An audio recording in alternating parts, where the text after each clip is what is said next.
This podcast is recorded on the traditional and unceded territories of the Musqueam, Squamish, and Tsleil-Waututh people. British Columbia, I've seen your mountains high, seen your pretty rainbows and your blue crystal skies, watched your winding rivers as they flow around the bend. To me, you're not a stranger, you'll always be a friend. I've walked your snow-capped mountains, that's how... Coming to you from the West Coast, this is Politicos. Today is November 26, 2020, and this is episode 217. I'm Scott Delunderbaum. And I'm Ian Bushfield. On today's show, we do a deep dive into the new BC Cabinet.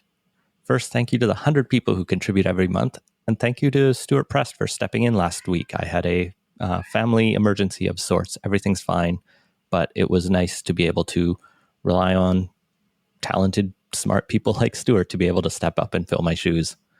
If you want to help keep this show going, go to patreon.com/Politicoast.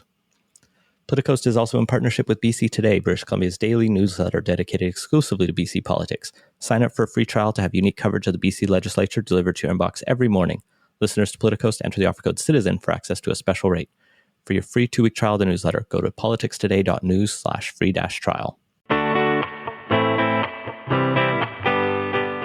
Well, let's kick it off. It's a kind of status quo cabinet. What are your top level takes from the cabinet of John Horgan that was announced today? I think the only real surprise is I didn't expect finance to go to the person who it did.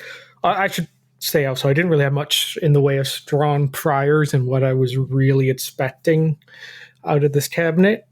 The only other thing that really stood out to me, at least on first glance, is that not all of the high-profile former MPs got top-level cabinet positions, which I was expecting. There's a couple that ended up as either parliamentary secretaries or ministers of state. Yeah, really only Murray Rankin made it into cabinet, and even there he wasn't given like the AG portfolio that some people were talking about. Pretty much most of the major portfolios, as far as I could tell, stayed in the same hands. David Eby didn't move out of AG. Adrian Dix is still in health. Mike Farnworth is still Solicitor General. So people who were happy and seemed to be doing well largely stayed where they were. I don't think you can move the health minister without it being a huge deal. Dix was pretty much going to be in his position regardless. That was the one cabinet position I 100% expected to stay the same. I think the biggest top-level move is that Rob Fleming left education and is now in charge of transportation. Selena Robinson went from municipal affairs and housing to finance. Let's maybe dig into this in order, alphabetically, somewhat from the list of the ministries. We won't go through every single minister and parliamentary secretary, but to note some of the changes and some of the key interesting things that we pulled out of the mandate letters. John Horgan's the premier. I think one of the first things, though, I noticed was there's no deputy premier, which as far as I could tell is our first time not having a deputy premier for 30, 40 years. Like, we've had deputy premiers since at least the 80s, late 80s.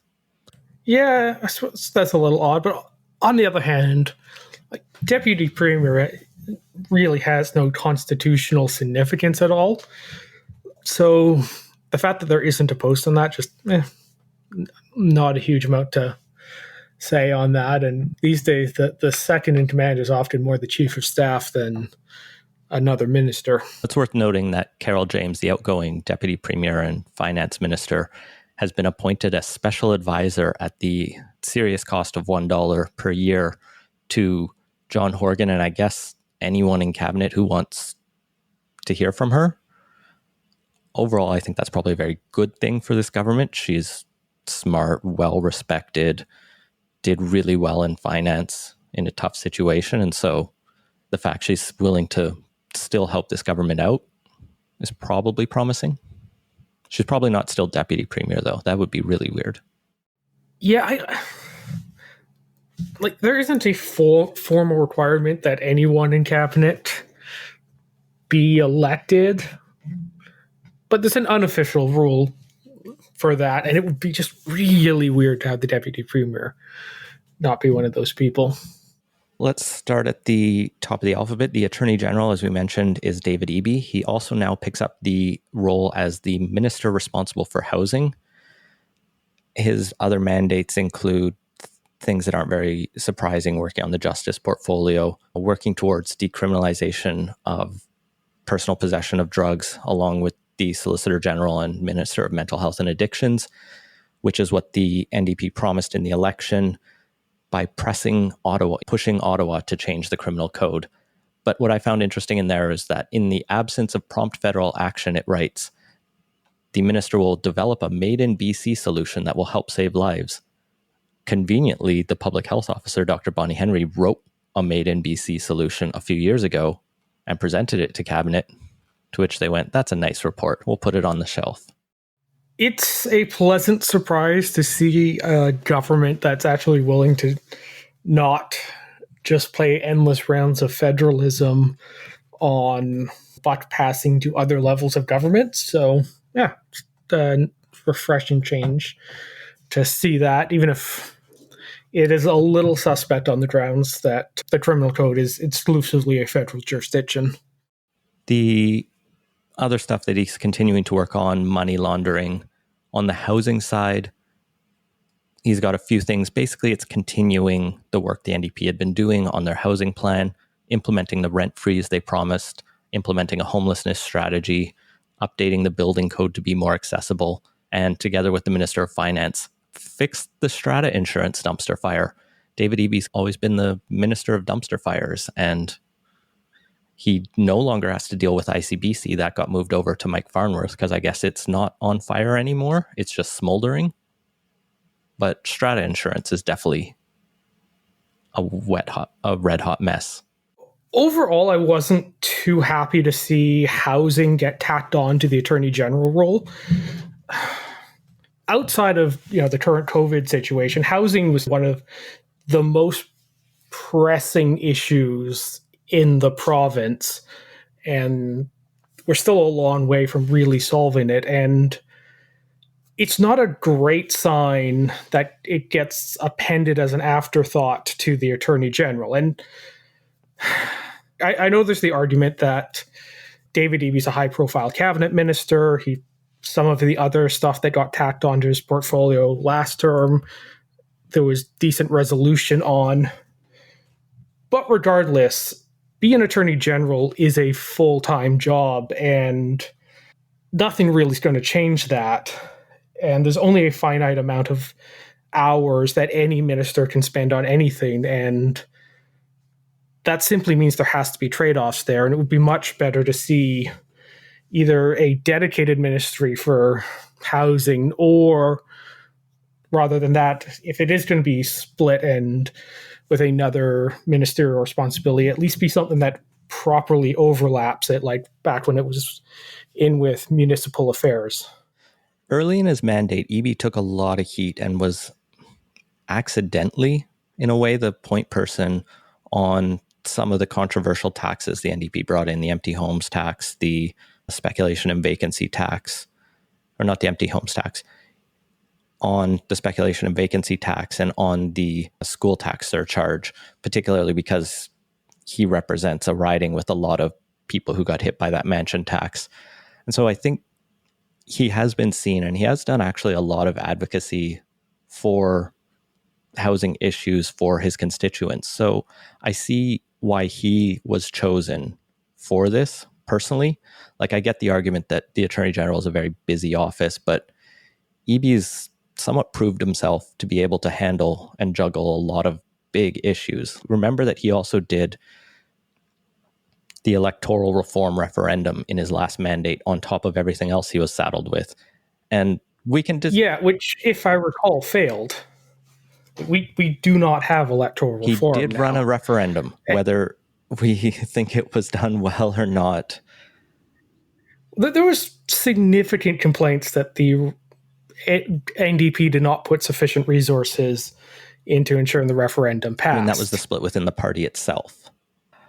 My point is just that he managed to address that, as well as starting the money laundering inquiry, which was not even on his agenda before, the ICBC stuff, and as well as the main meat and potatoes of the Attorney General role. So I think of all the ministers, of all the individuals who could take this on, I can see why EB would take it. And I think it may even have been a personal desire of his to work on this.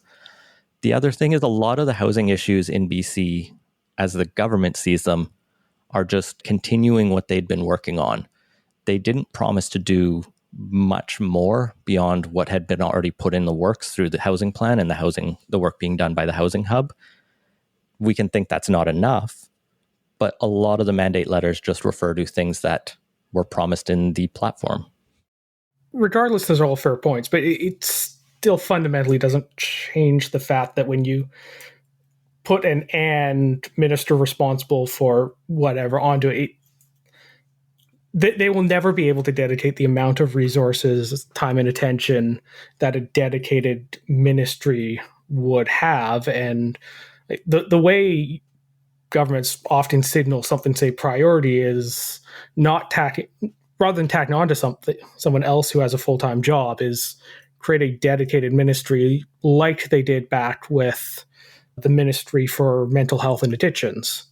That was a very clear sign back in 2017 that the NDP wanted to make it a priority, whereas this definitely does not. For sure. That. If you ask 1,000 British Columbians, I suspect you would not see housing at the level of priority that it was even a year ago. Now, that doesn't mean we shouldn't address it. I agree. But there is a political calculus that in terms of short-term priorities, for now, they can maybe backburner it, unfortunately. I'm eager to move on, though. There's a lot of other ministers to talk about. The other element of the Attorney General's portfolio, though, is his parliamentary secretary is Rashna Singh, who will be responsible for anti-racism initiatives. And this kind of flows through all of the mandate letters, which is that anti-racism is going to be a key component of the approach that this whole government wants to take.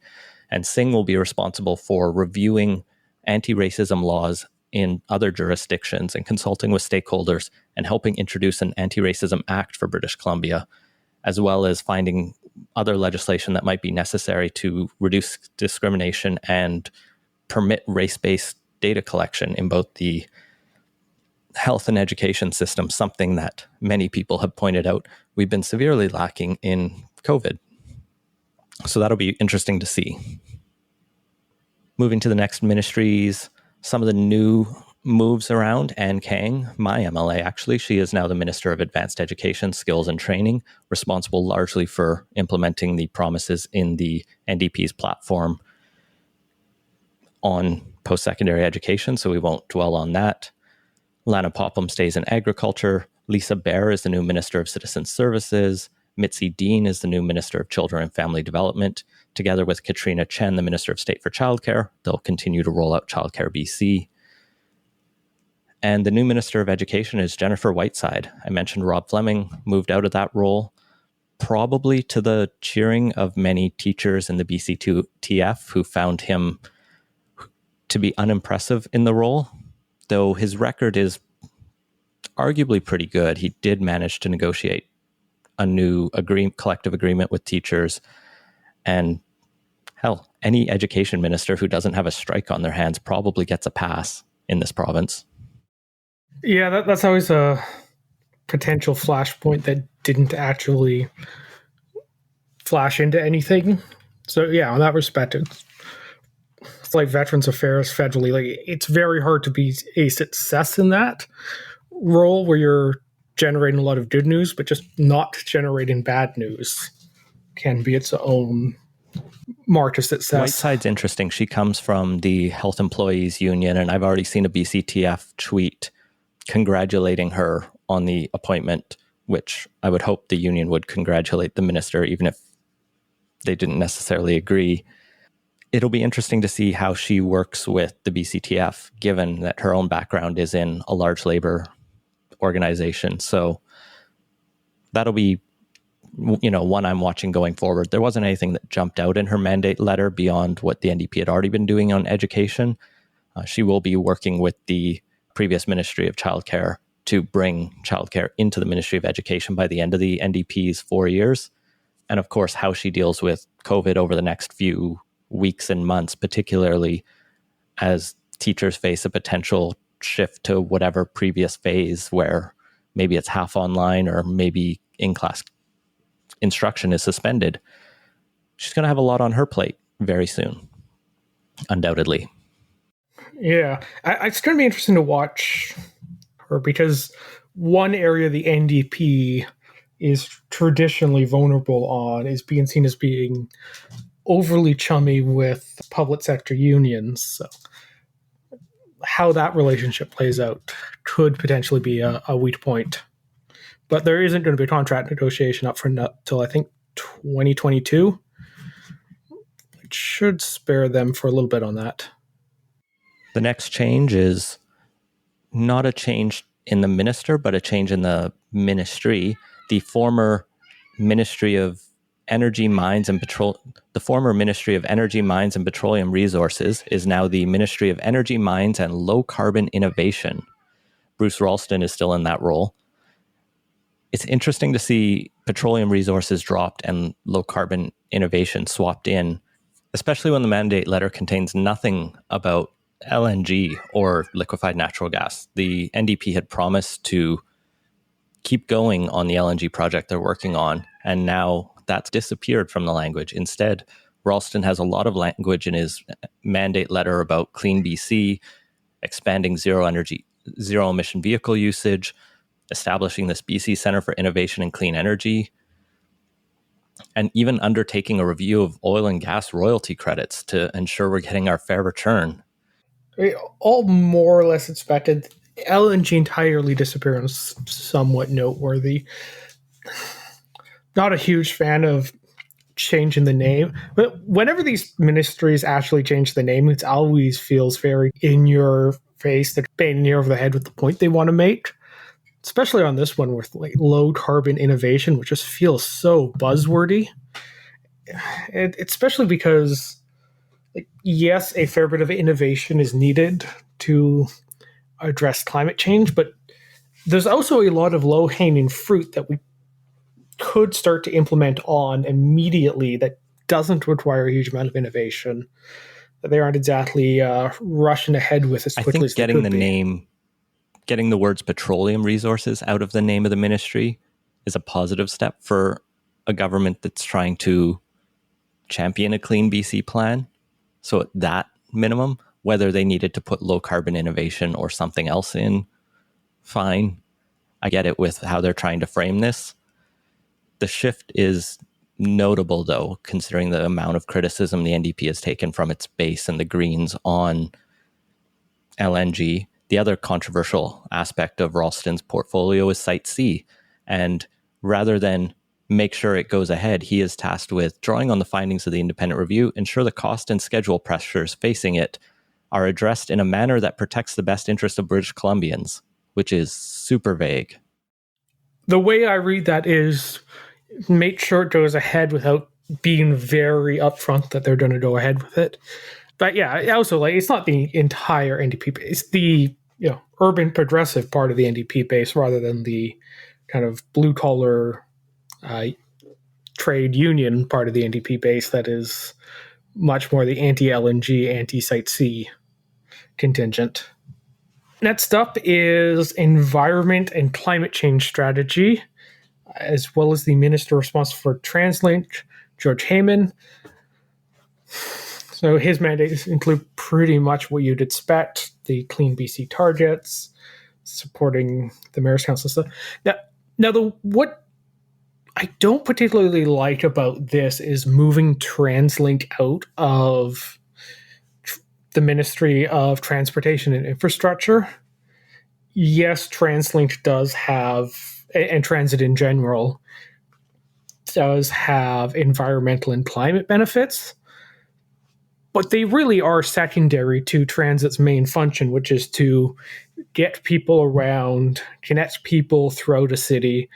And in that respect, moving it out of transportation and into environment really feels like taking your eye off the ball of what transit's core function is. So I think you need a minister or at least an MLA who's based in Metro Vancouver to head TransLink. Doesn't make sense for Rob Fleming out of Victoria to be the minister responsible for TransLink. And given that Bowen Ma has been promoted to the Minister of State for Infrastructure, she can't also hold the TransLink parliamentary secretary. So you have the choice of either creating another parliamentary secretary to focus on TransLink and handing that to one of, and there are a number of MLAs in Metro Van who could have held that. Also, they went from, I think it was 7 to 13 parliamentary. They were handing them out like candy. So there's more today, people to reward. Yeah. The point is, you can find some, if you're handing out that many new parliamentary secretary positions, you can find someone to do I do think there is some justifiable overlap between expanding transit support through the 10-year plan and through expanding the network and climate change and environment. I think this ultimately just means Heyman and Fleming are going to be working pretty closely together on a lot of these issues. Yeah, undoubtedly that'll be the case, but I still think it's important to understand what your primary objective here is, and when you look at it as a environmental strategy rather than a transportation method, it really feels like it's a little out of place and kind of overemphasizing the secondary benefits rather than its main function here. The one that I do like in the mandate letter about this is that when they're discussing the need to continue to build out the SkyTrain expansions, including the Broadway one, it's very clear that the eventual terminus is going to be UBC. All going to take money from the feds. The province could be a little quicker with the money that's coming on this and being a little more aggressive on that. But I think that's a good moment to segue to the next minister, which is Finance, and Selena Robinson.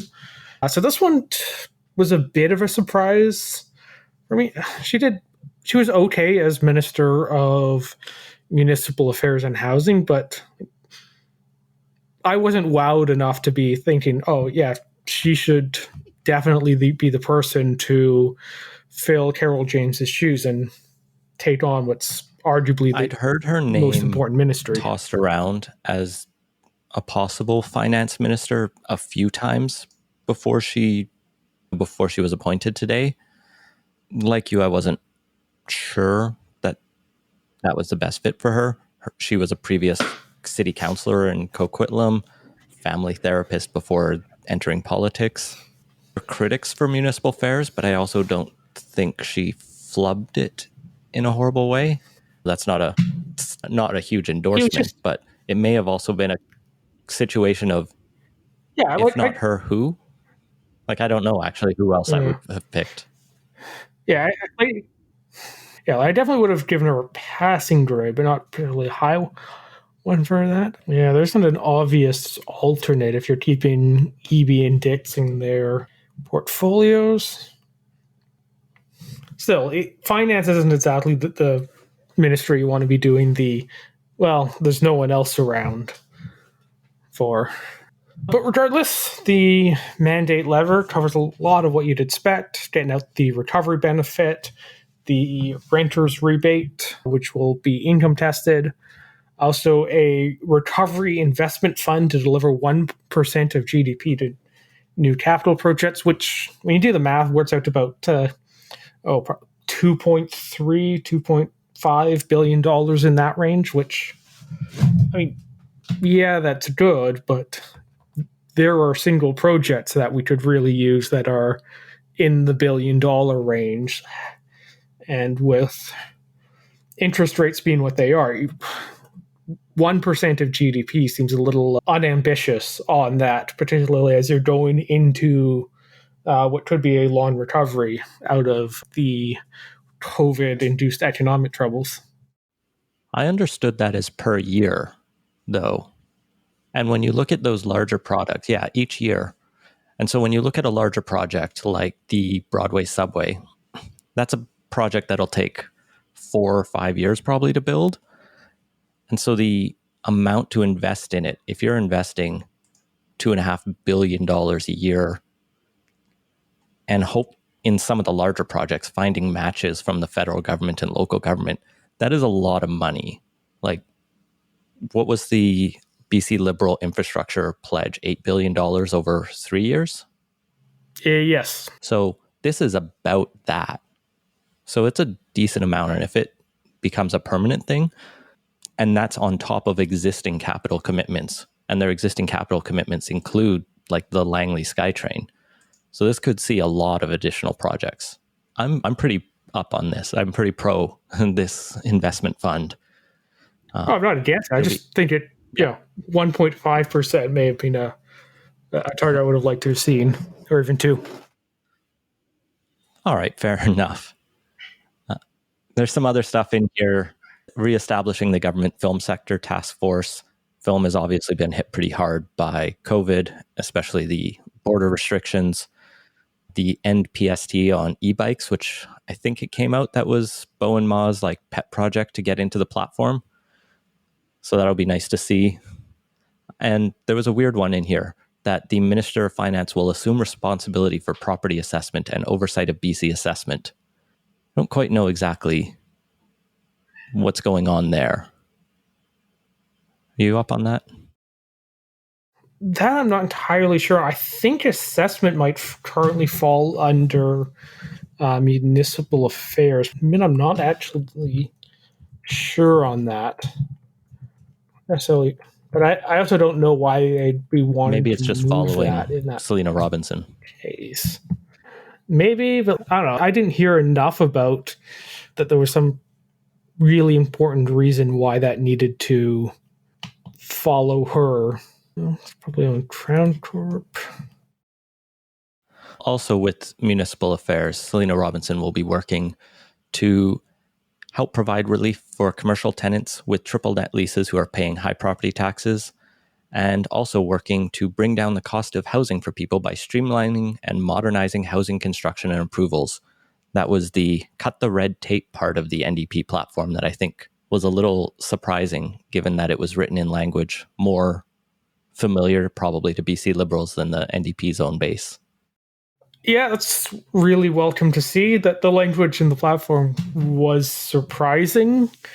It was very much written like it was aimed to appeal to me rather than the typical NDP voter. I think it just wasn't offensive I'm not going to to any complain NDP about that voters. at There all. weren't any who were like, I want antiquated and awkward approval processes in my municipality.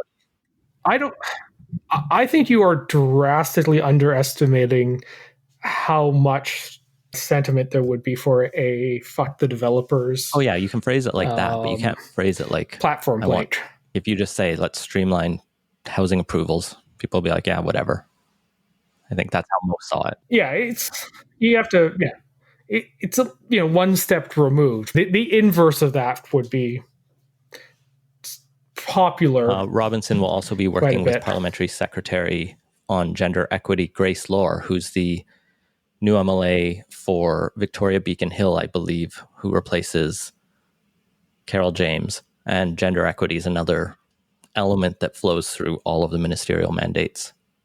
Yeah, it's a little surprising that that one also doesn't report to the Attorney General the way the Parliamentary Secretary. One of the things I saw in the gender equity mandate is that Lohr will be responsible for ensuring that Crown corporations and public appointments have gender equity considerations in them, so that there are, and setting targets for public sector organizations to meet gender equity. So I think some of that is a little more related to finance, or maybe even citizen services, than some of the other ministers, than like Attorney General.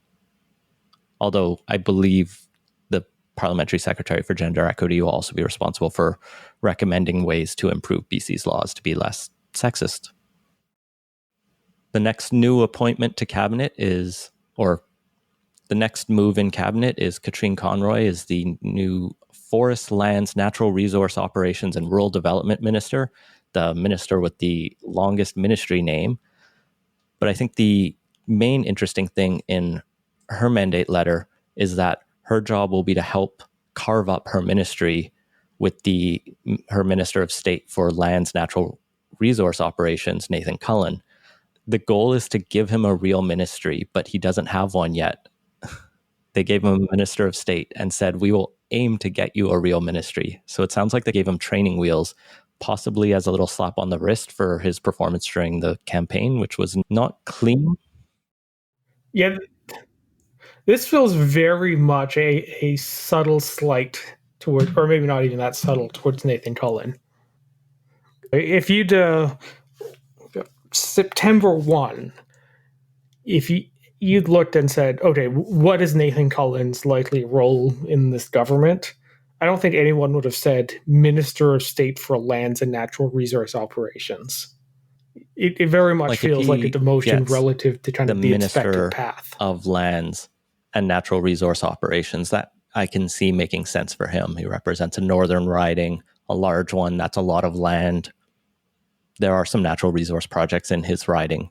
He's worked with the Wet'suwet'en around the Coastal GasLink pipeline issues there, and so he has some touch base on natural resource operations.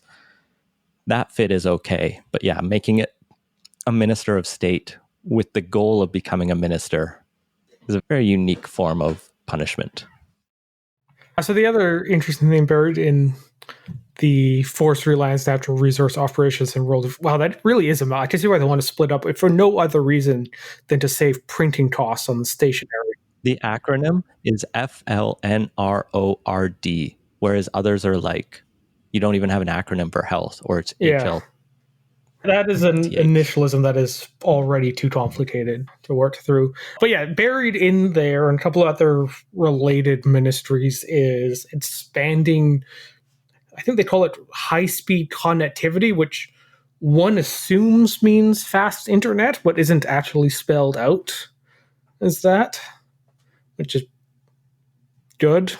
How that actually gets accomplished isn't exactly clear, because telecoms are federally regulated. There isn't a BC Crown Corp that does telecoms. So what exactly that means, it's a perpetual thing that so they'll have to be figured governments out. At the provincial and federal level have been promising for a while that we will get high-speed internet or high-speed connectivity to remote and rural regions with incremental kind of delivery.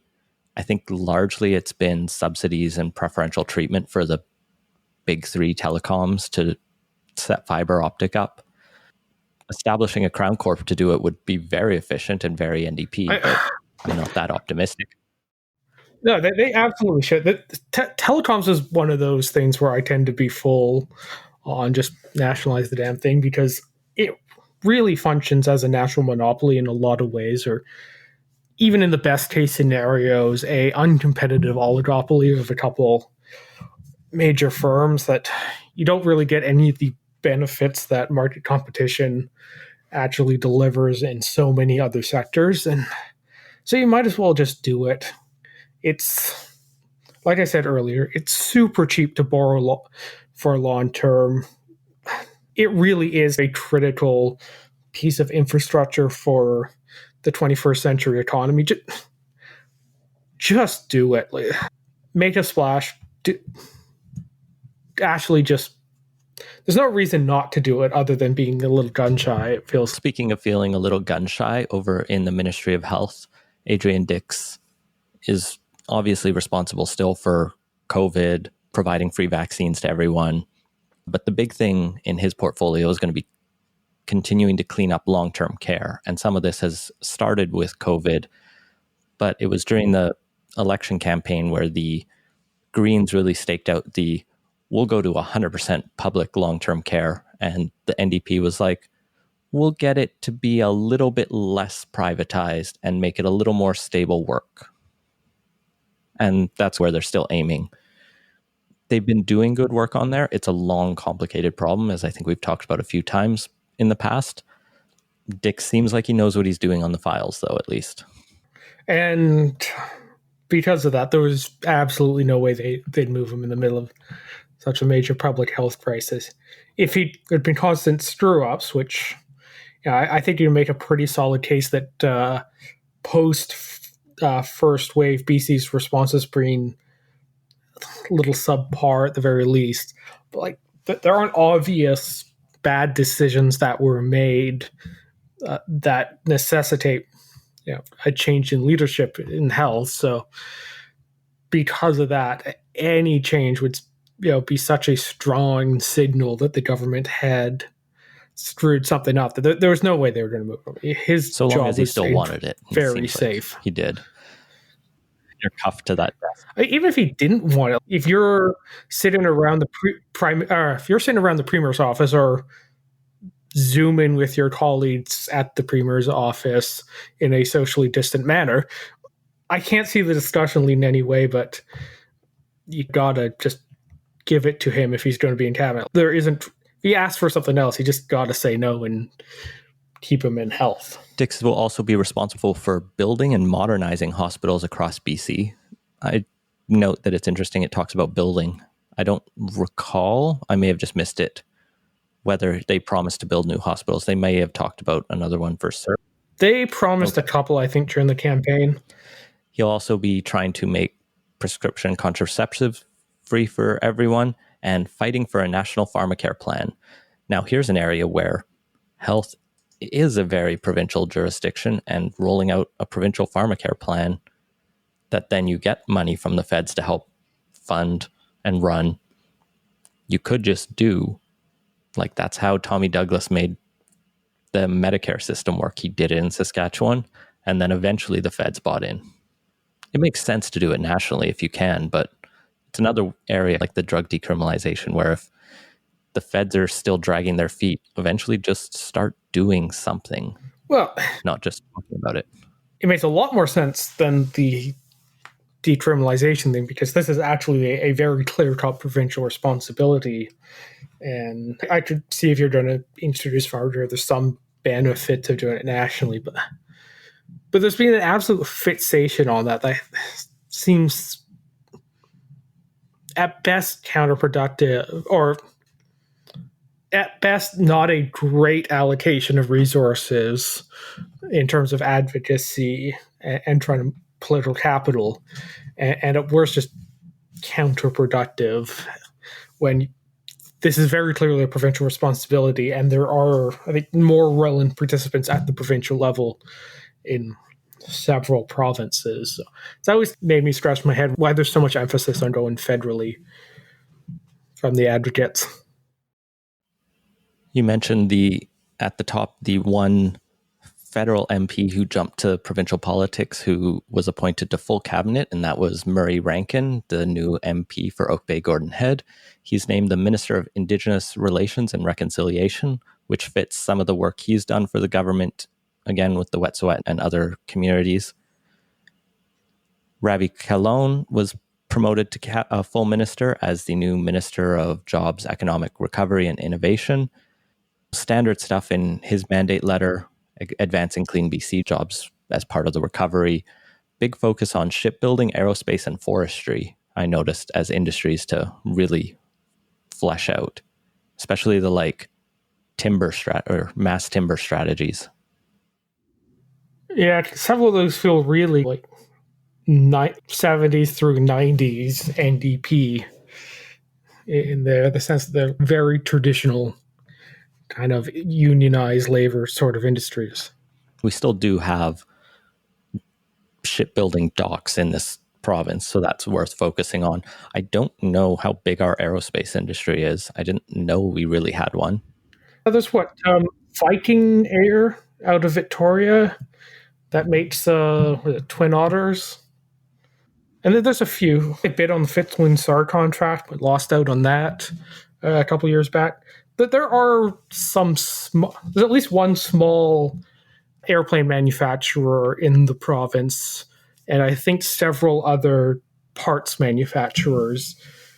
But yeah, it's relative compared to some other places. It's nowhere near Washington State's aerospace industry. Harry Baines stays as the Minister of Labor. I was interested to see whether he would be assigned with implementing card check legislation explicitly. That was not in the platform, but he is going to, quote, ensure that every worker has the right to join a union and bargain for fair working conditions, which smells a bit like they might tweak union certification rules now that the Greens aren't, or at least Andrew Weaver isn't holding them back. It does feel like a not explicit, but more of an implicit direction to go that way, which will no doubt be controversial when it rolls around. Sheila Malcolmson is the new Minister of Mental Health and Addictions, and we've talked about what she'll be doing, largely continuing on what has been done by the NDP in that role.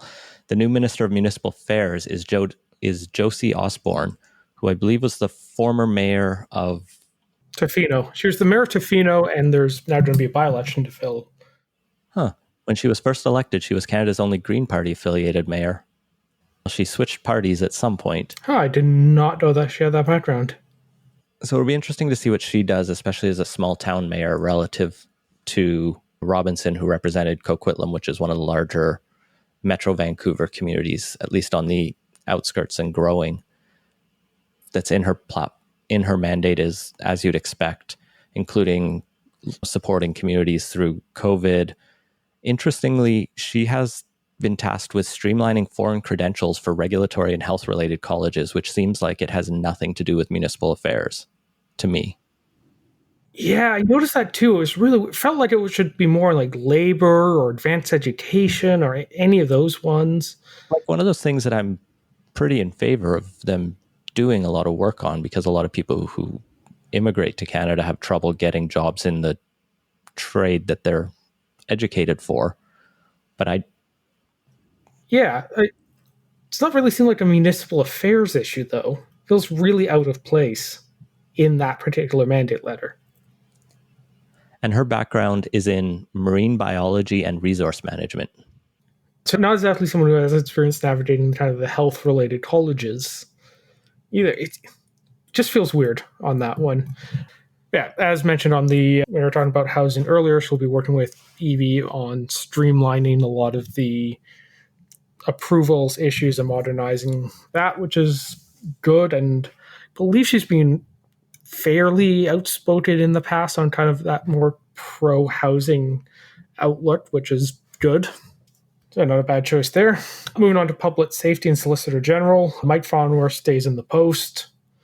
Largely what you'd expect. ICBC reforms got handed back to him. In addition, they're looking to make permanent a bunch of the rules around liquor that got brought in as the pandemic hit as temporary measures, and now to make them permanent, such as the being able to wholesale purchase alcohol for restaurants and pubs, which for some crazy reason wasn't already a thing here, as well as allowing liquor delivery with takeout. Yeah, nice kind of slight rollback of 1920s era prohibition stuff that just makes a lot of sense. Good to see that. Everything else is more or less continuing on as before. There wasn't really anything that stood out as a departure from pre-election NDP. Yeah, he's going to continue the Police Act review and implement the recommendations of it and whatever comes out of this anti-racism initiative that falls within his portfolio. At the same time, he also has to, quote, work with police to address serious crime and make the streets safe from gangs and guns.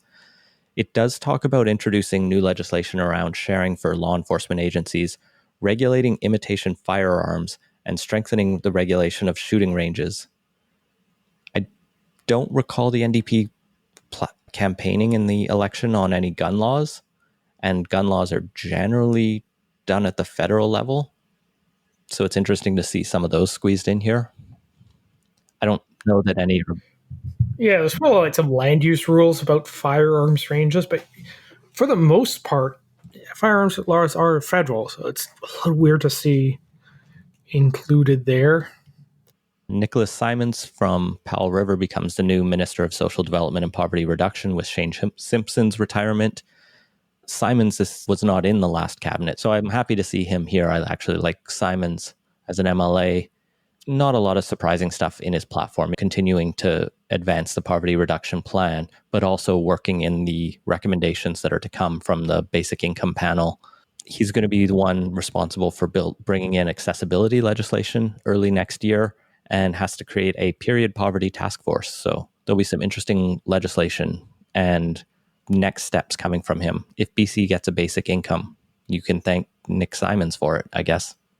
I also like to see that there's an entire parliamentary secretary for accessibility, Dan Coulter, as well as one for community development and nonprofits. That's Nikki Sharma. Because I work for a nonprofit, it's nice to see the government recognize that sector. And because I have a sibling with a disability, making the province more accessible is always a good thing, and having a specific focus on there. My MP, Melanie Mark, tourism, arts, culture, and sport. And Bob Edith is the parliamentary secretary for arts and films. I think there's really much in there that stood out or is worth commenting on. I think she will have her work cut out for her, given how much those sectors have been decimated by the pandemic. Yeah, a lot of that's really just, there isn't much you can do except kind of keep it on life support with help from finance. And then when we get a vaccine, a lot of that stuff will probably come roaring back pretty quick. And I believe she's the only Indigenous person who was appointed as a minister. So I believe she's had a strong background in promoting reconciliation and Indigenous decolonization across government. So it'll be interesting to see how she can work that in with tourism, arts, culture, and sport across the province.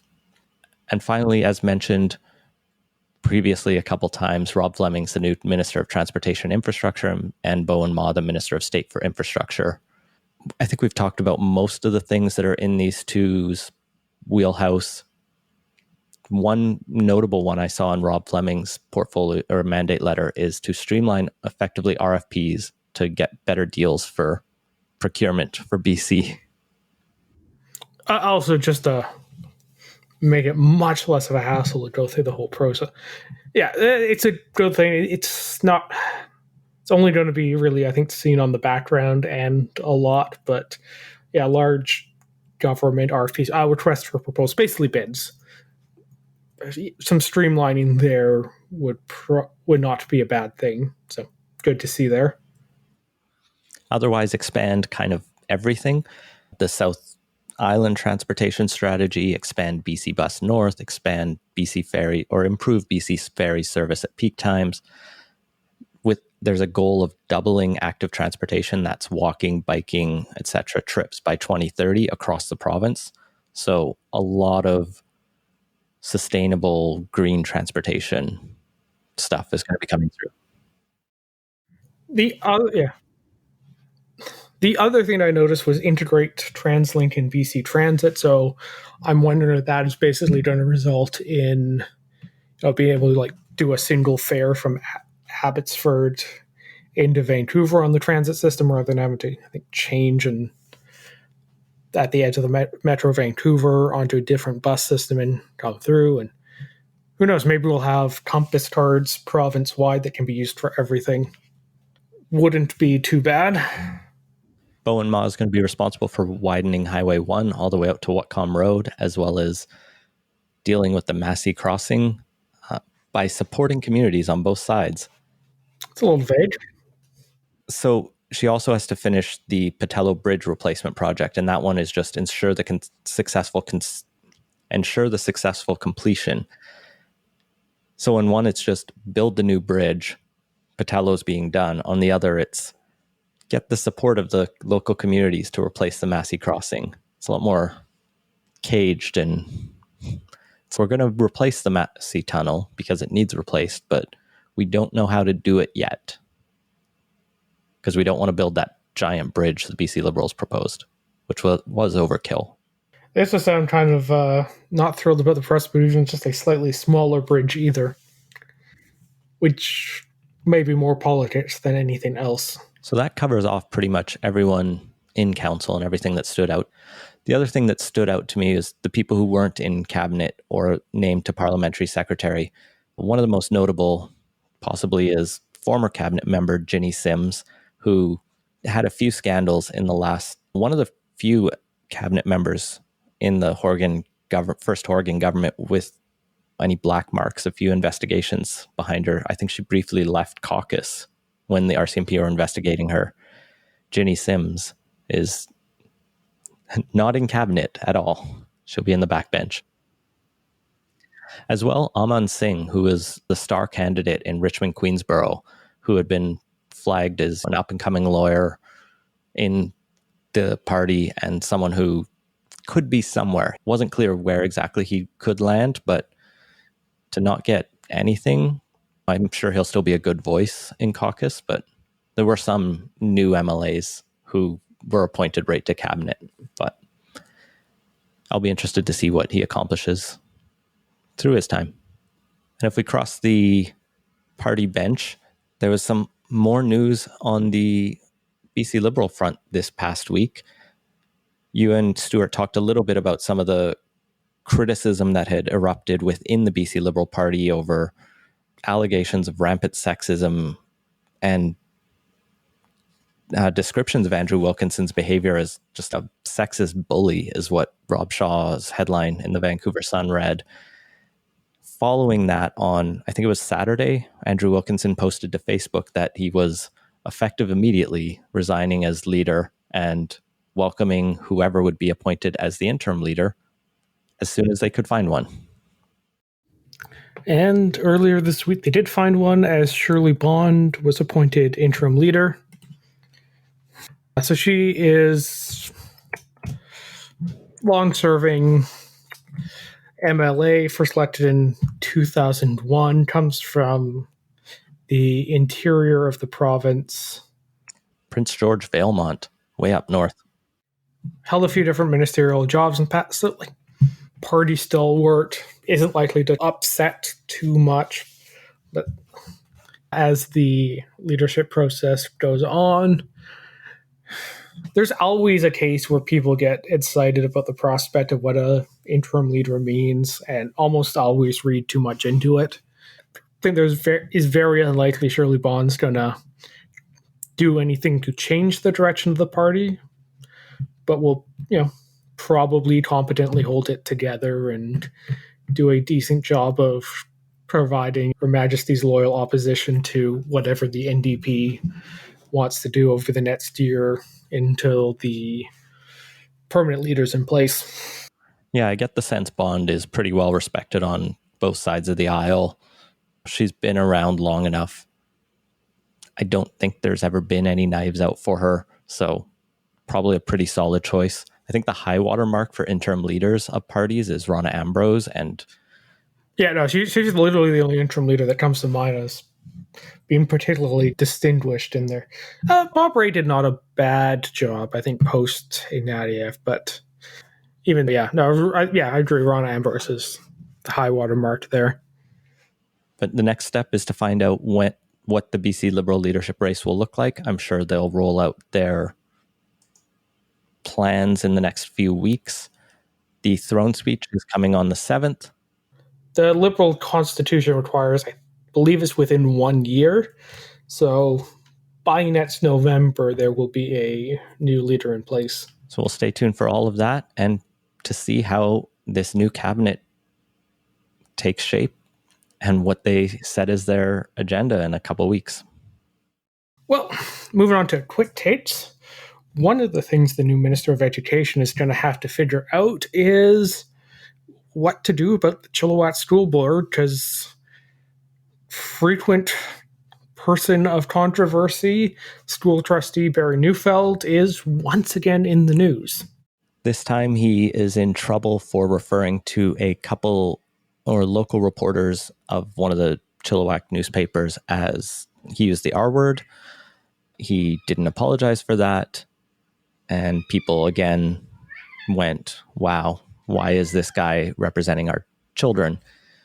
The board has already removed his ability from attending school board events involving students or staff, and he has been banned from in-camera meetings of the school board. But as far as I can tell, they can't fire him, and neither can the Minister of Education. And so the question has come up, what do you do? And it seems like you can just fire the entire board is the nuclear option. Yes, this was famously done in the final days of the Liberal government with the Vancouver School Board, and could be done here again, and they're allowed to appoint new trustees afterwards. So it is in theory possible that they fire the whole board and reappoint all but one of them. Although no doubt that would probably cause some lawsuits arguing that that in effect would just be the same as firing a single trustee. So might cause a little tail risk on that one, but yeah, it would address the problem right away. I saw a recent headline, and then I'll move on, where it sounds like a very similar type of trustee in New Jersey who had a history of making homophobic comments recently resigned from their school board. But that was after this trustee had accidentally brought their laptop with them on a Zoom call into the bathroom to take a poop, and they hadn't turned their camera off. And so it was the poop Zoom that cost that person their job, and that's what they resigned over, and not the homophobia. Do we have to see Barry Neufeld poop to get him off? I'm actually surprised we haven't seen more people lose jobs for Zoom faux pas of various kinds. There's only been a couple actually high-profile ones after 8-9 months. I think there were only 2 MLAs in the cabinet swearing in, because I did watch the whole thing, who forgot to unmute themselves. One was Melanie Mark, and I forget who the first one was. That's fairly minor. Definitely much less cringy than that Vulcan salute thing the premier did.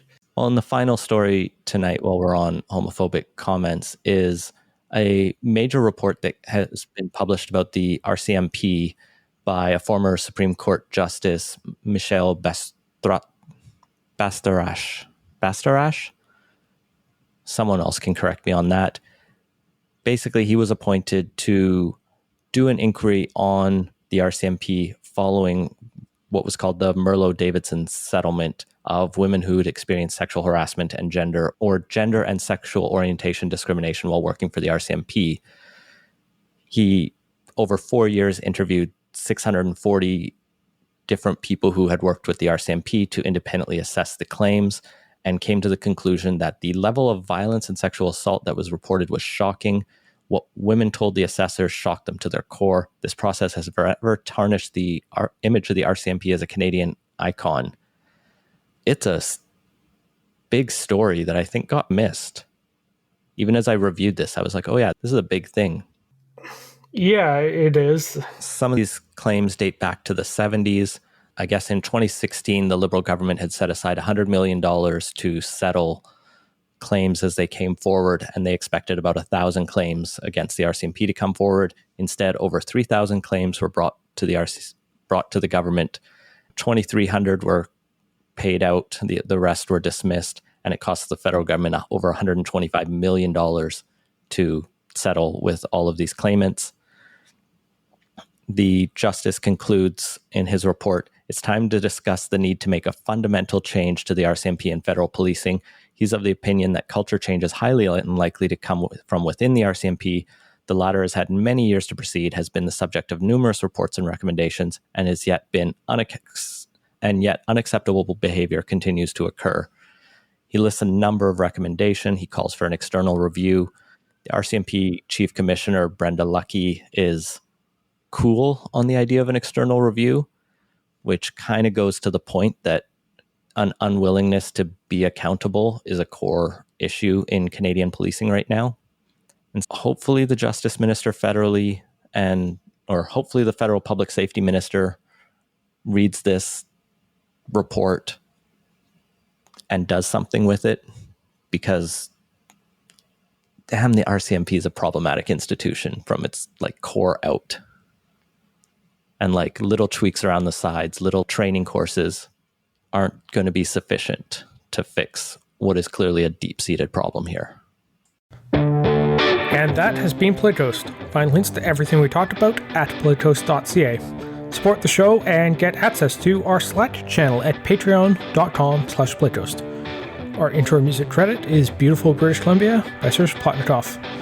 Playtoast is a production of Legend Boot Media, and editing services are provided by CHLY 101.7 FM in Nanaimo. Wash your hands and stay home. Thanks for listening.